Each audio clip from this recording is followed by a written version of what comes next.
So let's take a quick look at indexes, right? So this is going to be like, yes, the last part of this section now. So the difference between a query that returns in 2 milliseconds and the one that returns in 4 seconds on a large table is because you don't have a master index strategy, right? So, but when you understand how this happen and what they are and when you can add them, you will see that your queries are quite faster when you are doing something, right? So another thing is now is that we want Postgres now to show us how it plans to run this query. So I'm going to be using some type of keywords here now. So let me just like comment this and let it say indexes.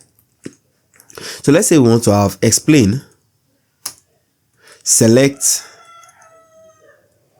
right? And I want to have like Drew at example.com. So I can copy this right here. Okay, if I copy this and paste it here now, so you can see explain show a query plan,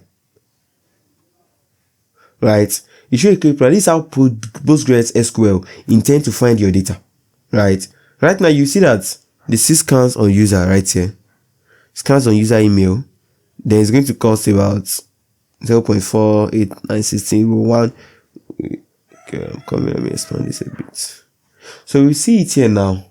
This means that it's reading every single row in the table from top to bottom, checking each one of them against where condition with 5 users. With 5 users, that's instant.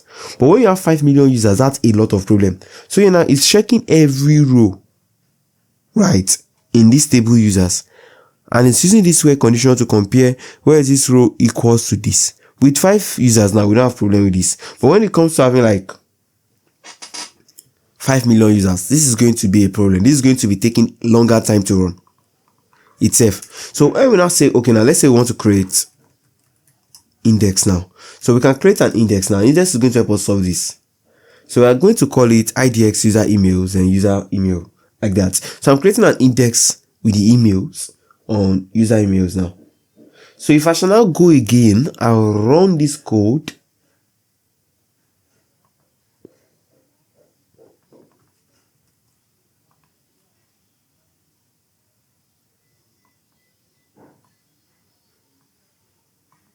So if I shall now go again and run this code now,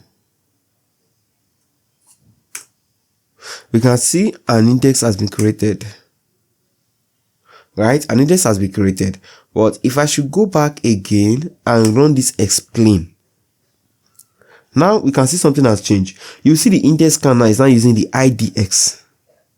It's using the IDX user's email instead of reading every row. So let's compare that here now. We can see here now, it's filtering now. It has a filter that it works with, right?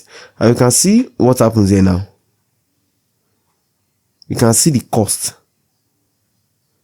We can see how it runs. So there are rules that you should know that when you know you want to add indexes. So there are 3 rules you want to, like 3 rules now. When you know, when should I add an index to my application? If you are thinking of that now, I'm just going to give you 3 rules now that you should think that, okay, let my application cross this. So if you check this now, I want to add indexes. So I'm going to say the first one is like, so your columns now, I'm just going to come here and say when to add an index. So the first thing I want to say, any column you filter frequently with where clauses, right? So these are like e.g. you have the email, the user, and etc. Any column you filter frequently with clear clauses, you want to use an index with them. So any column you use a join operation on, 2, you want to use an index with them,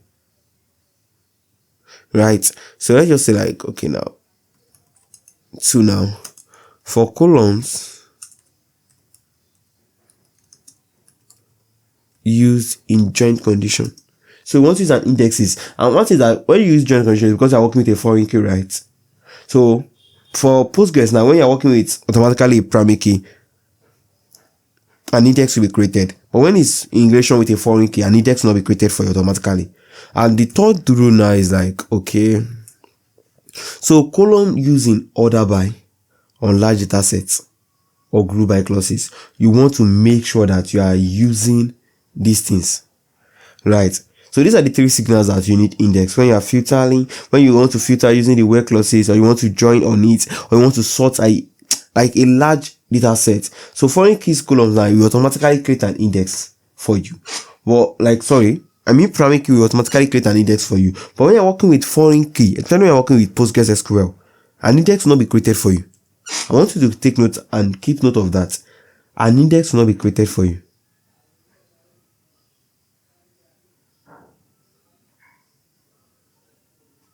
So let's try and analyze something now that's going to run and create time and showing our timing in milliseconds.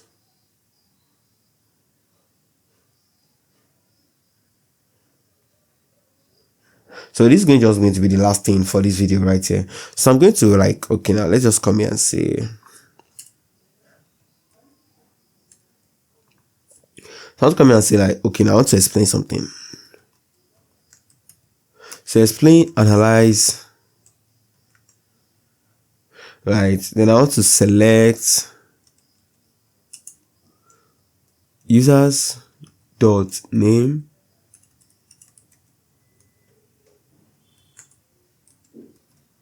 then I want to have count here. Others.id dot as orders count or total orders. Then I want to pick from users itself. I want to have a left join. Then this left join I want to have like orders on users.id is equals to orders.user.id. Then I can have like group by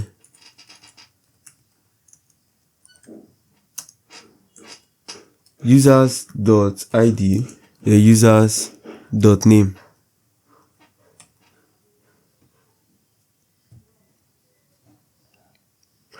So if you run this code now, so now we can see what's going on here. We can see the plan, we can see how you can see the numbers of total time is taken. You can see the difference between planning time as 1.08 milliseconds, execution time as 0.52 milliseconds. So what actually happens is that this explain analyze runs the query, not just plan it, right? It runs the query too. It shows the actual execution time in milliseconds. So this is your debugging tool. When your queries are slow in production, you want to debug with this. You want to like run 1,000 row. You want to like check the differences between a sequential scan and an index scan on a join column at the end of the difference of a snappy API and timer, something like that. So that'll be end for this section and these videos. So I want you to just like go ahead, look at this video again and try something else for yourself. Insert 3 users. Like, yes, I want you to create a blog, right? A blog schema plus query. If you don't know how to create database schema, check my live video on how to create an e-commerce API. Sorry, e-commerce database schema. So I want you to create a blog. Yes, a blog schema and play around with the tables and the columns using PostgreSQL and your time now just writing pure SQL commands and not using any ORM. So don't forget to like this video and subscribe to my YouTube channel. Bye. See you in the next video.